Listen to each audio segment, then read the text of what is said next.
With Europe starting to open up, there will be the desire to take our drones with us on trips. But as the UK is now out of the EU and EASA, what do UK and US drone flyers need to do to fly legally in the EU? Today, we'll answer that and give you everything you need to know.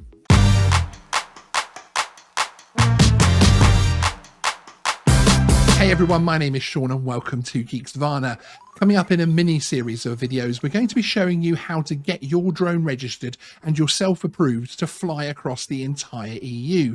No needing to do it again and again for each country. These videos will focus on hobby or recreational flights rather than commercial, so keep that in mind. I'll personally be flying in several countries across the EU this and next year, so I'll also provide you with updates and videos detailing the experience for each country and anything else which might prove problematic. This includes today's video, which will talk about the registration requirements and the basic test required to fly as a hobbyist in the EU. There's no official recognition of any of the UK or US qualifications or registration in the EU. The UK, of course, is now a non-EU state, and your A2 CFC and DMARES registration will not work there at the moment. To get more on this series of videos, hit the subscribe button and turn the notifications on too. The two areas we'll focus on today is the basic training, which you can access for free thanks to the Luxembourg authorities. Taking this course and passing the test will give you a certificate which will give you access to the A1 and A3 airspace across the EU. Let's go through the Luxembourg site and set up an account. If you've done this already, there are chapters below to help you jump forward to the EU registration element of the video. Okay, here you see the Luxembourg website, which is the Eurocontrol Training Zone site. There is a link in the description to this. Now, this is the UAS Remote Pilot Open category, which gives you access to the A1 and A3 airspace. So at the moment, with the legacy drones, you're looking at A1 airspace with things like the sub 250 gram DJI Mini 2, then the A3 airspace for anything else hobbyist. This essentially is the same as you doing the Flyer ID course in the UK or the Trust certificate now, which is in the US.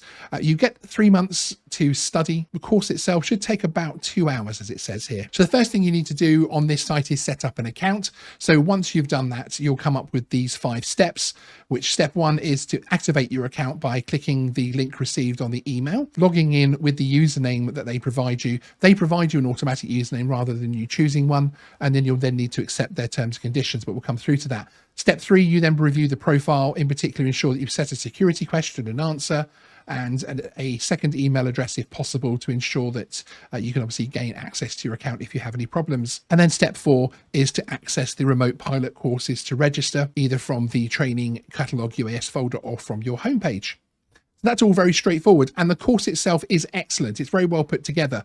The terms and conditions that you have to sign up to are very, very straightforward. And as I said, you get this little email here, which has you confirm your email address and also gives you written confirmation of your username as well. Now, you only have to sign up to terms and conditions the first time that you log in, and then you're greeted with the options for courses. Now, currently, the A1, A3 course is actually the only one that you can do purely online. The A2 course, you have to be able to attend a classroom session in Luxembourg, which obviously isn't particularly practical for most of us across the EU and of course in the US. But this one is completely online, which is very useful. It's very much the usual online course that you would expect. The little green ticks there show that you've been in and out of the different sections. And the course is excellent with a host of media, including pictures, charts, and videos created especially for the course. Once you've completed each section, you get a little modular test. Once you've completed all the modules and all of the training, you then get to move on to the final test. And as long as you pass this, which as you can see here, I did manage to pass it, which is 10 questions, which are all multiple choice, you then get awarded your certificate. That's really it. That's all you have to do. That certificate is then emailed to you. One recommendation here is to always keep it with you physically, a physical printed off copy. It is actually a requirement as well. So wherever you are in the EU, you're able to produce that document straight away. As I said before, registering here is essentially like having a Flyer ID or the US Trust certificate, but it works across all of the member states of EASA, which includes EU and a couple of bonus non-EU countries who are also signed up to EASA, which is awesome. So that ticks one of the boxes and gives you essentially, as I was saying, what we in the UK would call a Flyer ID. And over in the US, the Trust certificate. However, we also need to register for a certificate as an operator, and it's the number which will actually go on the drone. One important thing to keep in mind is that you do not need to register your drone in every EU country, instead only one. Then you're cleared to operate the drone across the EASA member states. Now, it is requested and in fact is part of the regulation, that it is actually the first country you're going to fly in. That should be the one that you're going to gain your registration from. So for me, that will be Ireland. The process is simple. Go to the countries page and follow the instructions.